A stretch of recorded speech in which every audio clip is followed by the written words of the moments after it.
This is going to be a hands-on exercise for creating work axes. This is going to be really valuable to show you how you can use these work axes. I like to show you in the real world how these things can help you. Okay, to start with, you can come up here and we can take a look real quick at our sketch. If you just want to come in here, see how it was created. I would like for you to notice where the X, Y, and Z planes are in relationship to the sketch. If you ever get somebody else's sketch or somebody else's part and you start editing it, it is a good idea to come in and see where the basis is. You know, did they do it from the middle out? Did they do it from the top down?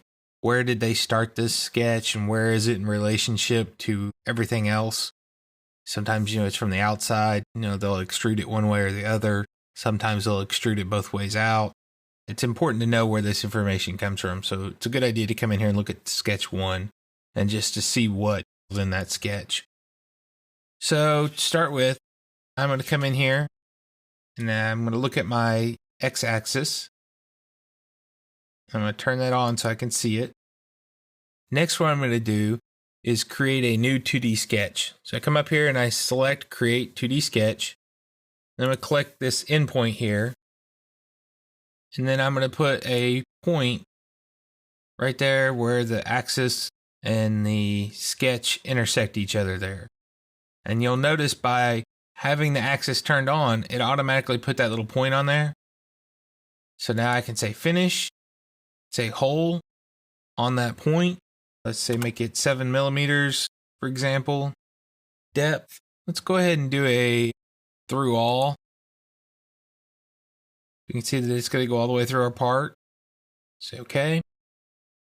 Turn off our x-axis if we wanted to, just to get it out of our way. Next, what I'm going to do is I'm going to create a new axis.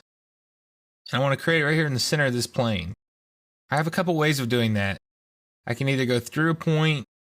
I could actually create a work point based on that. But let's take, say, work axis off the center point. So I'm just going to click on the center point.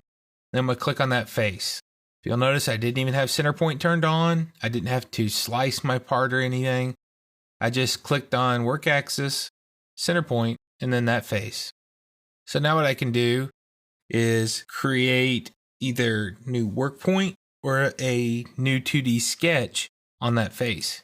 So what I'm going to do is I'm going to say work point, click on that face, and then the axis we just created. So it gives me the little work point there. If we take a look, I'm going to say hole. And this time I'm going to say hole on point. So you can see there. It's going to ask me for the point. Then it's going to ask me for a direction. So I'm going to pick the axis that we just created. And termination, I'm going to say 2. I'm going to pick on that center hole. This is one of the really amazing things about Inventor to me. How many calculations does it take to go in there and figure out that saddle? It's amazing to think that Inventor is automatically doing all those calculations for us, that it's automatically calculating how that's going to intersect inside of there. And if I wanted to see that, what I could do is I could say a new 2D sketch on my center plane there and then slice it. So that shows me how that work axis intersected through our center point. The hole went in, and Inventor calculated how they're going to intersect with each other. Very powerful tool, but at the same time, very easy to use, very user-friendly. So take a look at this, play with it.